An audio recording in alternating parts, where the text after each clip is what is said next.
Well, I'm very aware that I'm the last person standing between you and a glass of great Spanish wine.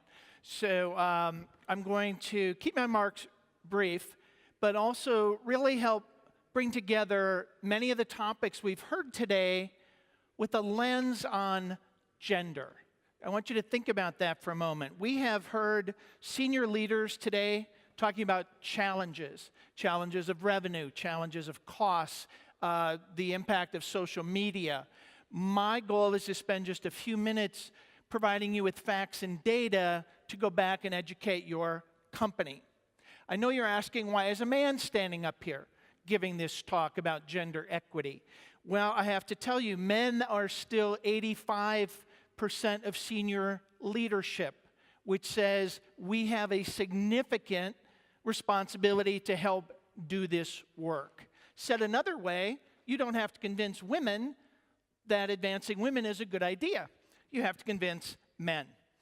And so my remarks will focus primarily on women today, but the strategies that I'm going to talk about are very true and could speak also to dimensions of diversity of culture, country of origin, age, work, and educational experience. I'm choosing to talk about women because they are the common global theme that many of us struggle with.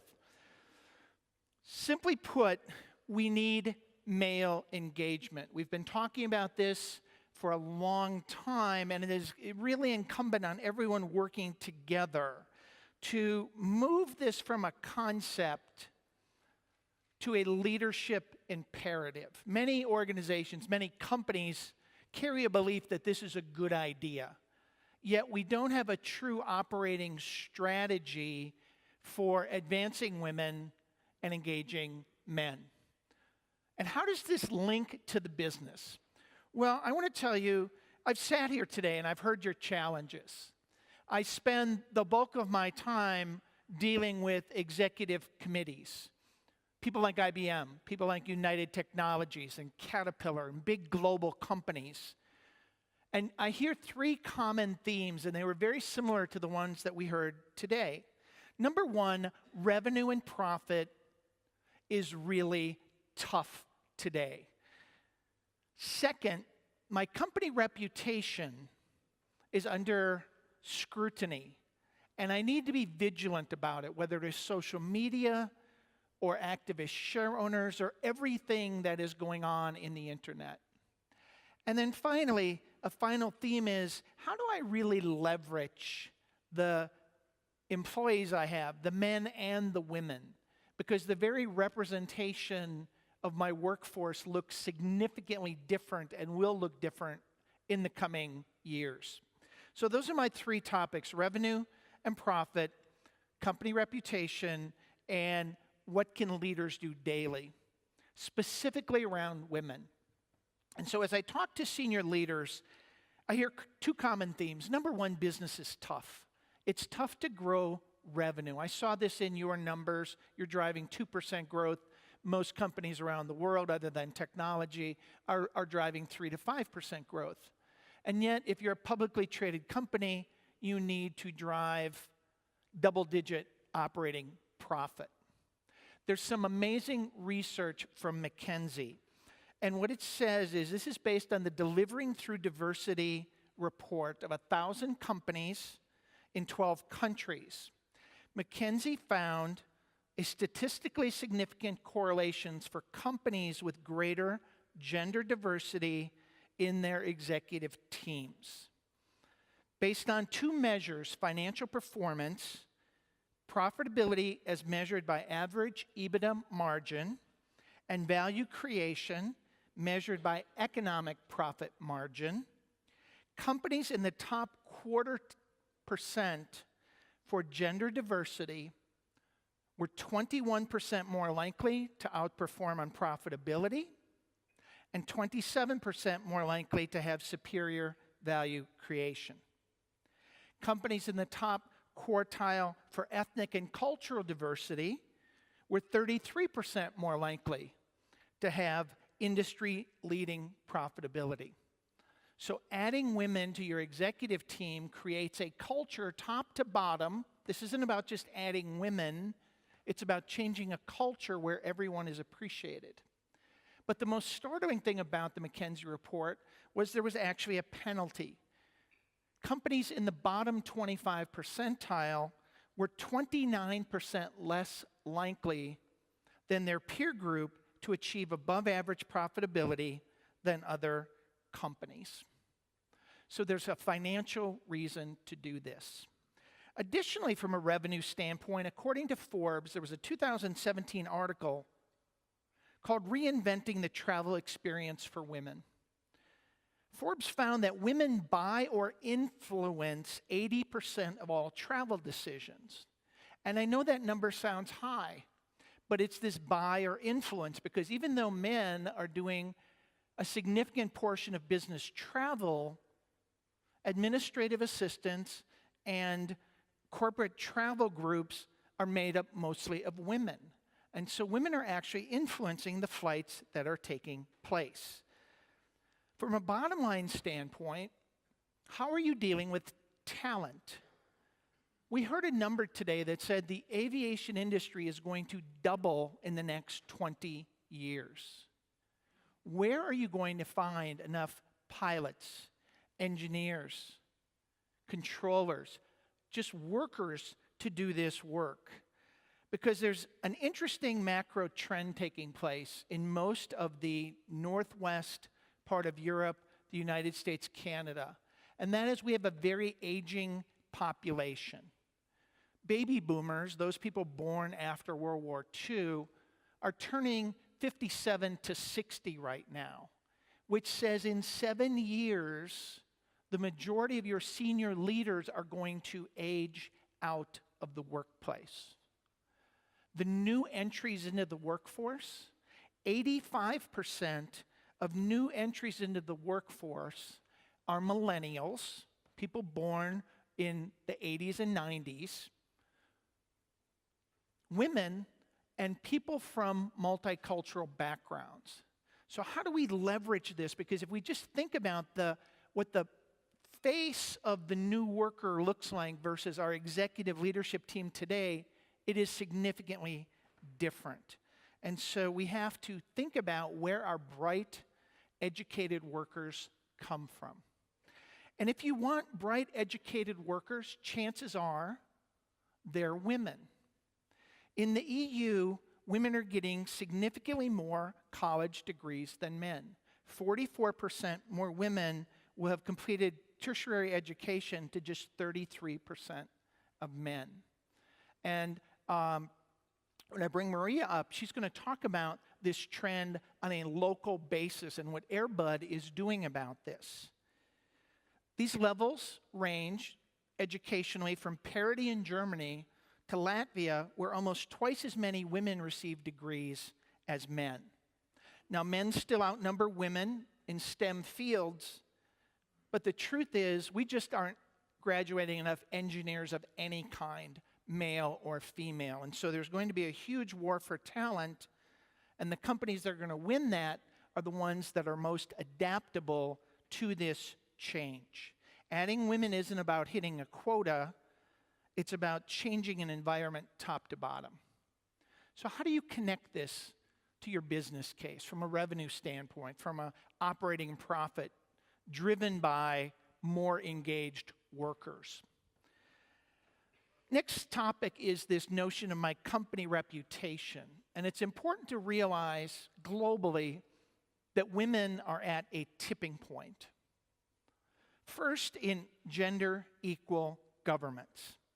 And I'm very pleased to say we are sitting in a spot where that is taking place. Spain's new prime minister recently became the first world leader to appoint women to almost 2/3 of cabinet positions. No country in the world has a higher proportion of female-led ministries, and this outpaces most countries. France, Great Britain, Germany, a number of other countries have implemented quota systems. I myself am not a huge fan of quotas. I'm a business person. However, I will tell you they work. They drive systemic change, and they are critical at points in time. Additionally, if you aren't meeting the numbers set forth by the country in a social media standpoint, you're being judged for not being as progressive as you could.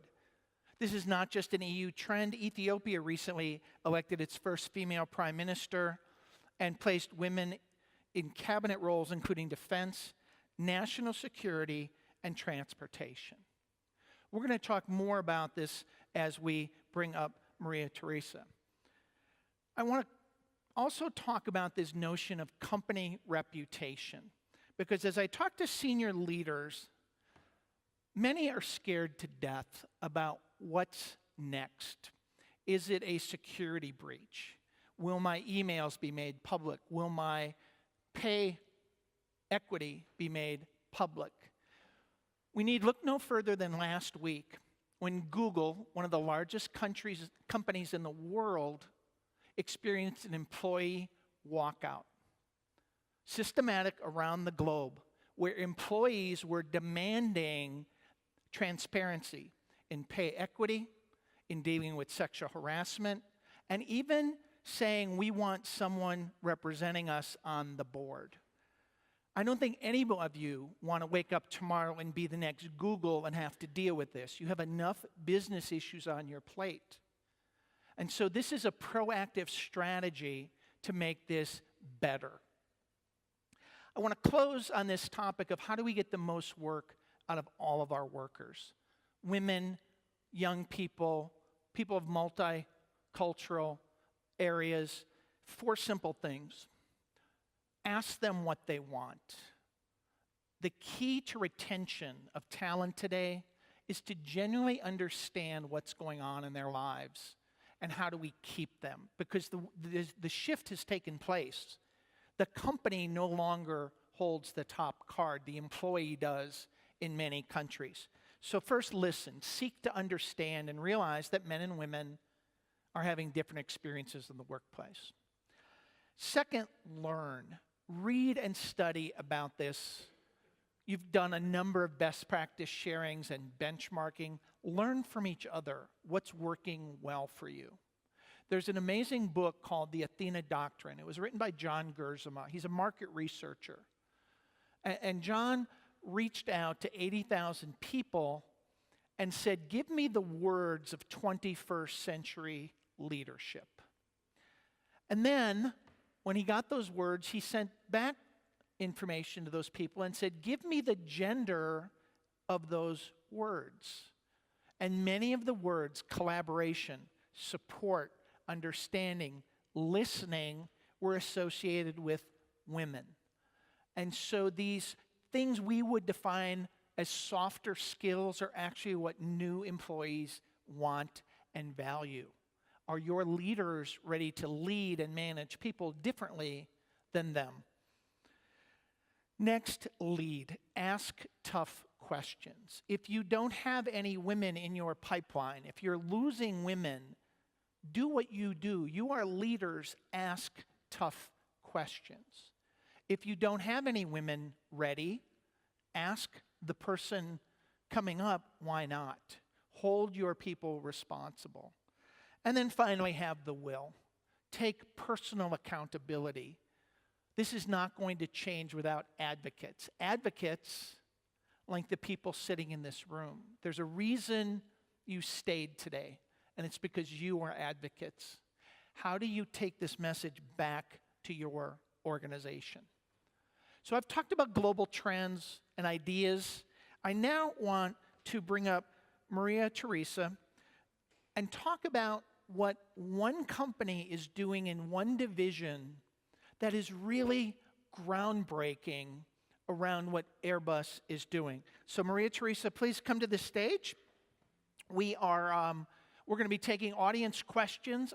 If you see me looking at an iPhone, it is because I'm doing audience questions. So please text in your questions. Please have a seat. Thank you for coming up. Please give her a hand.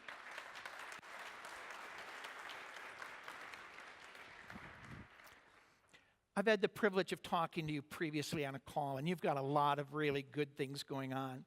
Talk to me about this major women's leadership initiative you got going on at Airbus.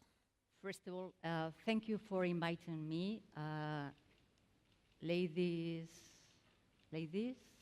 and gentlemen, there are many. It's a pleasure to be here with you to talk about gender diversity in such a company, Airbus, where I am working for. Well, when we discussed by phone, let me put in context some information. You know that Airbus is a very big company. I am working in the commercial area. We produce aircraft. So we produce from the raw material to the final assembly line. We manufacturing things. Okay, so Airbus Commercial is having 11 plants where different components are produced. 11 plants that are in Spain. I'm leading one of the plants in Spain, in France, in Germany, and in UK, 11. So more or less 100,000 employees. It's a lot. So the plant I am leading is more or less 50 kilometers south Madrid. It is close, it's in Illescas, it's in Toledo region, and it's having 1,000 employees. It's not peanuts, 1,000 direct employees, plus 400 subcontracted. So in total, 1,400 people is working every day, okay? So what is relevant in Illescas plant is that 50% of managers are women, 50%. This is a fact. And ladies and gentlemen, we have to deliver on time, on cost, and on quality. And we do very well. So thank you. Give that a hand. Yes, 50% women. You've got a couple of things going on that are really powerful. One is your decision to go to that track, but then also I know the audience would love, you mentioned some things you're measuring. Yes. Talk about your metrics and why that's so important. Okay, we produce components in this 11 plant, so we have targets. We have targets because we manufacture what my company is selling before, so we have to get, no doubt. And we are cost center, so we don't produce revenues in our facilities, but we have targets, we have KPIs.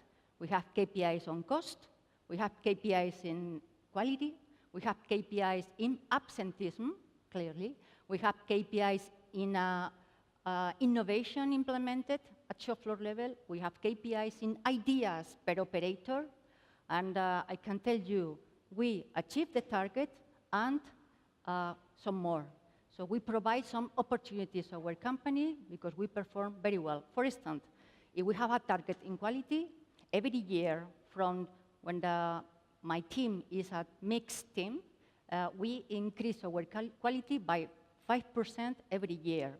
So in terms of, for instance, absenteeism, last year we got approx 2.6% absenteeism. That is far, far, far away, or three times less than some other plants at the group level. So we can measure that this is motivating us a lot because our targets are measured. So having this kind of teams, diversity, with the gender diversity, we can measure that we can get by far our targets. Yeah, and that's really exciting because it talks about the fact that you're actually getting better results. Similar to the McKinsey research, which was financial, you're seeing better quality results. Yes. So I'm also curious as we talk about the war for talent, because you have built talent, and a lot of times we get the questions, I can't find any capable women. And so how are you dealing with this? What led to this, and how have you hit such amazing numbers? Well, what I think, I am the manager, I am vice president, so I am the role model to follow, clearly. So if you have a role model to follow, you go. But not only I am vice president, I'm a wife. I am married for the last 34 years with the same person. So no, but no, this is very, very important because it's not necessary to be vice president and not to have a strong family with you. I'm a wife, I'm a mother, I have 2 children, 27 and 25 years old. It's my children, my small children, but I have a children. Also, I have my family. I have everybody knows that I like to do a sport because I do in the plant. I travel a lot, so I'm a normal. So if the women have a role model to follow, they think that they can do. So clearly, this is very important to have role models to follow. If we have vice president men, so they are role models to follow men. But if you have vice president woman, you can follow a woman because everybody say, okay, if Teresa can do, I can do. And for this reason, this is one of the reasons we have also a lot of women in management position. But there are some other things. For instance, we try to recruit women. So from the university, there are not differences. So we try to have much more women on board because it's a normal policy in Airbus.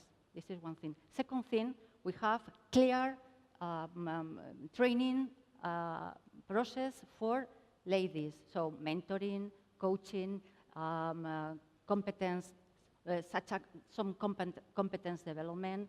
So we are focused in a clear policy of training for women. But also we communicate diversity over the organization. So in order to create an atmosphere where everybody can work together with no problems, from top to bottom. That is also really important. Managers should believe in this, because if the people see that managers are not believing in having mixed groups, nobody can go. So communication, and also, for instance, clear HR policies. HR policies are fundamental. For instance, in any management position, in the short list, we force to have at least one woman in the panel. So we have some other things. For instance, in the plan I am managing, we have a kindergarten for the employees that is facilitating the life not only for the women but also for the men. So because you have, there are some problems, at least for the women during the maternity, but there are a solution for keeping all the babies in the kindergarten every day. So this is also a kind of flexibility that we provide in all our people.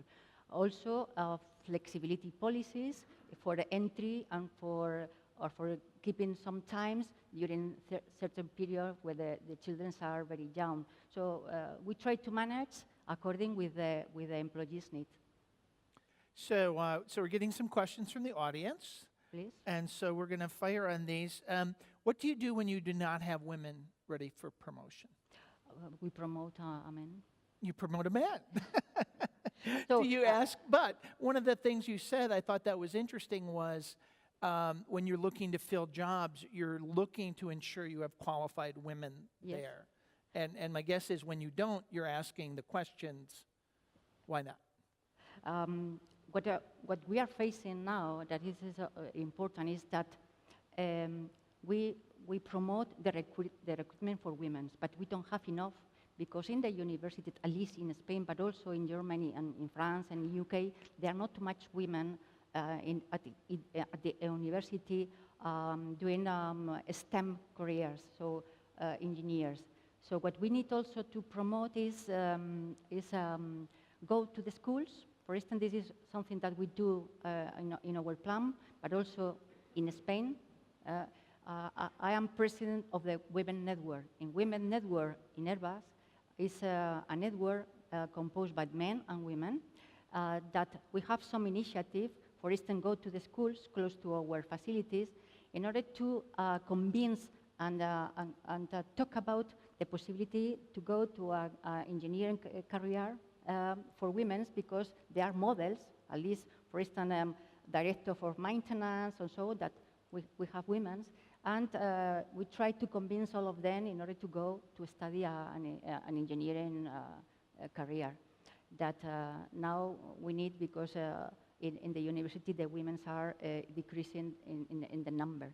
This kind of things that also we are promoting and we are doing. But this is not enough. So we need to change something in our education, in our society, in order to support and to promote that the women go to the university career in engineering. So question, this was one from one of our audience members. You know, it's rare when a woman comes into a manager's office and says, oh, I want to tell you I'm pregnant. You rarely see the man go, oh, yippee, what an amazing event, right? Normally we are thinking, oh my God, what am I going to do? So women get pregnant. Okay. This happens.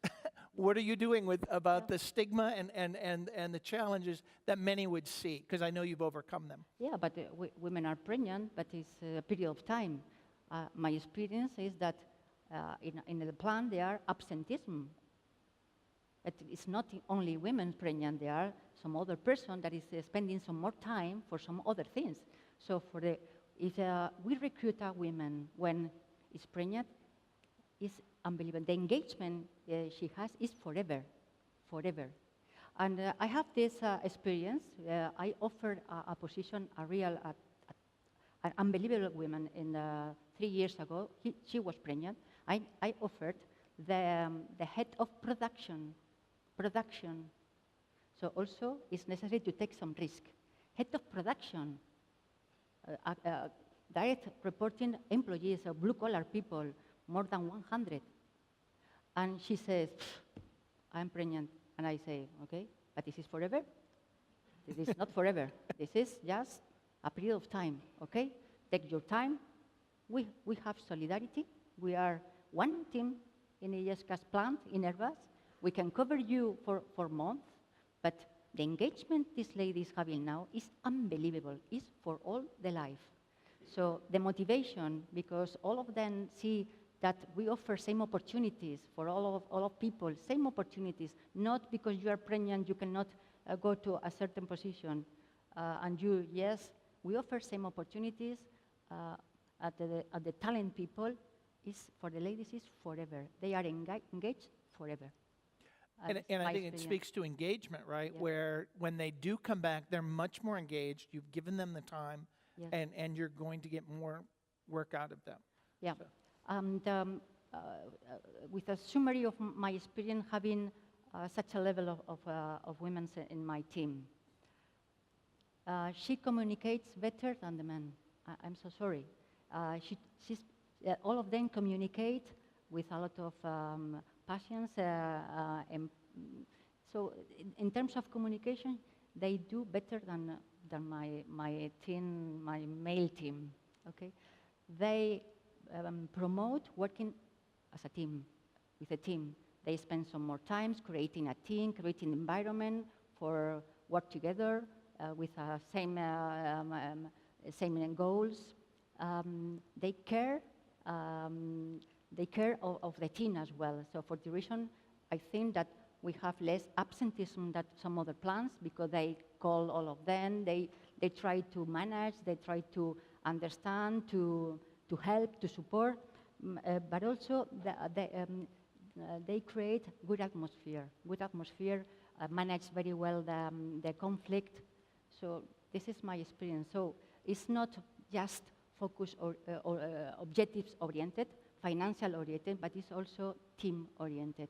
So by having these two teams, focus financially goals oriented, that are more or less the male mindset, and team oriented, these two environments are working together with learning one for each other. So clearly we create a good atmosphere, a good team in order to perform, because we have to deliver parts. This is clearly, we have to deliver on time. So you're a woman who's made it to senior leadership, yes. and we have a number of senior men sitting in the audience. Mm-hmm.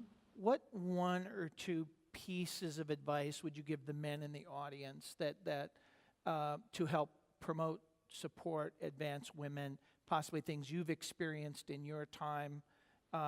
What would those look like, or what advice would you have? My advice, you should take the risk, because you are losing talents. You're losing people that can support, can have very good roles in your organization.